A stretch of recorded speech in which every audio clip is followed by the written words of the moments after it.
Every day he stood by the same set of glass doors. He opened them in the morning for rushing businessmen, in the afternoon for guests in polished shoes, and in the evening for weary tenants returning home. Rain, snow, summer heat, it didn't matter. He was there, a quiet fixture of the city that never stopped moving. To most, he was invisible, but he saw everything. His name was Henry. He'd been a doorman in New York City for nearly 20 years, at a tall stone building on the Upper West Side with gold lettering above the entrance that read, The Rosemont. Every morning he arrived before sunrise, brushed the lint off his navy jacket, and stood tall with the quiet dignity of someone who knew that small acts mattered. A held door, a kind word, a smile that said, "You belong here." He didn't have much by the world's standards, a small apartment in Queens, a second-hand Bible on his nightstand, and the routine that rarely changed. But his peace came from simplicity. Until one day, everything changed. The lottery ticket wasn't planned. It was a gift, a small, impulsive gesture from a tenant who wanted to say thank you for years of faithful service. Henry smiled politely and tucked it into his pocket, forgetting about it for days. It wasn't until the following week, standing on a newsstand between shifts, that he remembered it. He looked down at the numbers, then at the screen.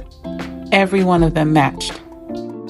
And just like that, the man who spent 20 years opening doors suddenly found one opening for him.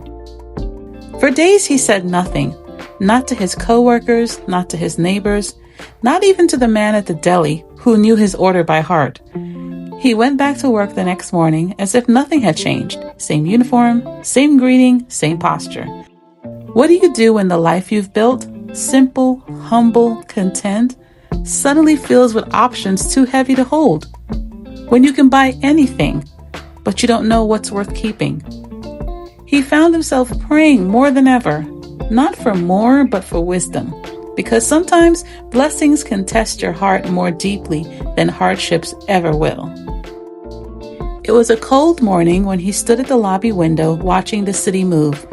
Cabs flashed by, people hurried under umbrellas. He saw faces, tired, distracted, lost in thought, and realized how many of them looked the way he used to feel, unnoticed, unseen, and unimportant. The thought came quietly, almost like a whisper carried on the steam rising from his coffee. You don't have to leave to be rich. The words were not written anywhere, but they settled into his spirit. He didn't have to quit his job. He didn't have to buy a mansion. He didn't tell the press. Instead, he decided to use what he'd been given to keep doing what he's always done, just on a bigger scale.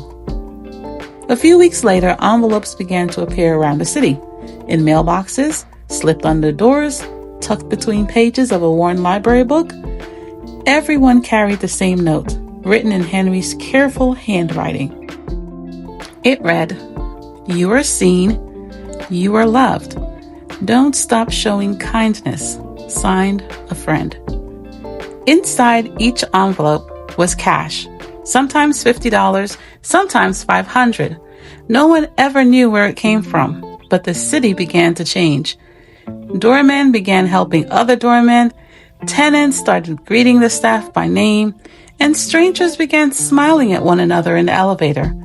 One man's quiet gratitude had somehow rippled through a city of millions. Well, years passed. Henry never spoke of the ticket again. He kept his small apartment, his same uniform, and his morning Bible readings before dawn. He still stood by the glass doors at the Rosemont, opening them for others, but with eyes that saw everything differently. He found the secret of contentment, not in numbers on a ticket, but in knowing that every act of kindness opens a door to eternity. Friend, maybe you've been standing at your own doorway, wondering when your breakthrough will come, or when life will finally open up for you. But perhaps the richest thing God could ever give you isn't change in your circumstance, it's change in your heart. Because peace doesn't arrive with more money, or more comfort, or even more recognition. It begins the moment you realize that you already have what the world cannot offer. A God who sees, provides, and rewards in ways no lottery ever could. Friend, thank you for walking with me today. Always remember to listen for His voice and believe that He still walks beside you one step at a time.